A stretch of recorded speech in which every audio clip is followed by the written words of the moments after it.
Not only is it super hot in Virginia, in my hometown, we are now in the midst of a civil war over the name of the high school. I'm a proud graduate of Robert E. Lee High School, you can imagine. So is my mom and dad, so are my grandparents. I'm, of course, the new generation that wants to change the name, and the other generations are like, just always making trouble. You just always, why? Enough is enough, you know, you're always making trouble.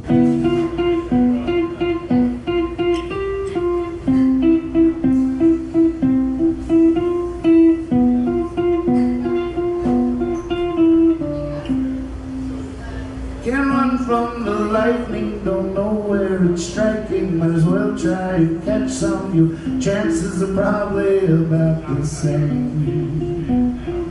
Okay, either way.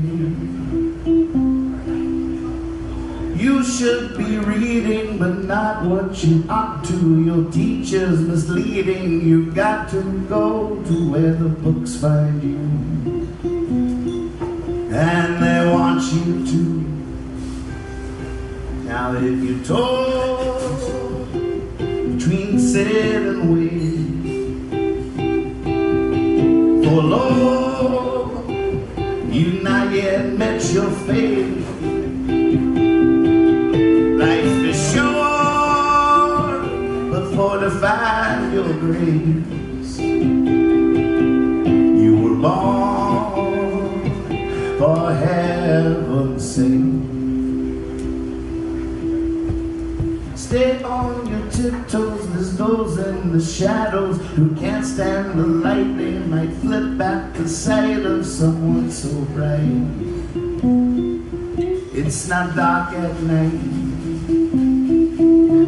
I sat in the 7 hills for 7 days, just wanting to see if it was true what they say. We always underestimate. If you're torn between sit and wait, for Lord, you've not yet met your fate. Life is short, but for to find your grace, you were born for heaven's sake.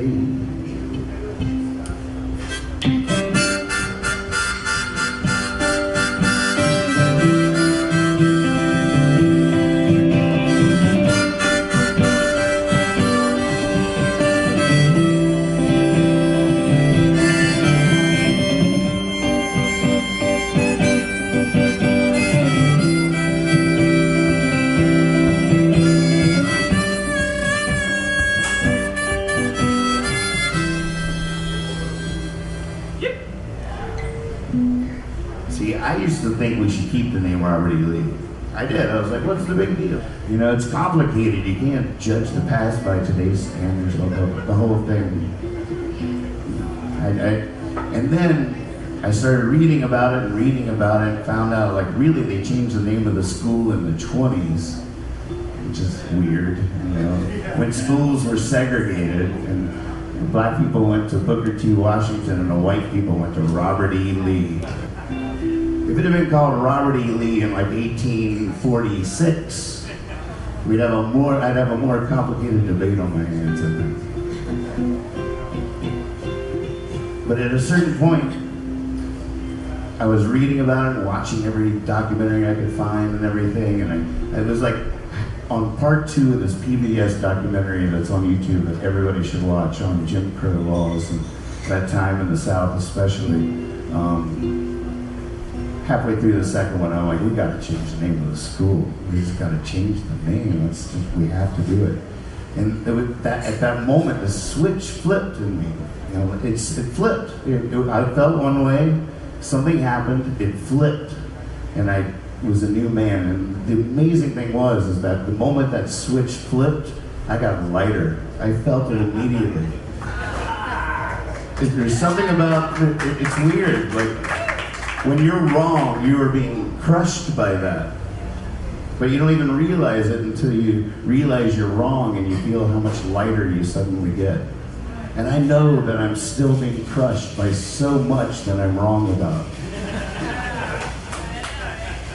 So when, you know, a lot of times I'm challenging in conversation, and people don't really realize what my ultimate desire truly is. I'm trying to get as light as possible so I can float the fuck off this planet. I'm not trying to change your mind, I'm pleading for you to change mine. Please don't leave.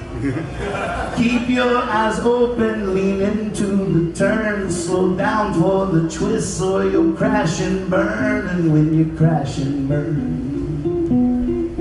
you better learn.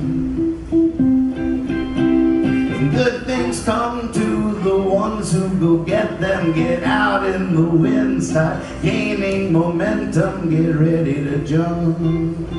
There's a doozy coming up. If you're torn between sit and wait, you should know this by now. Forlorn, forlorn, you've not yet met your fate. Life is short, life is short,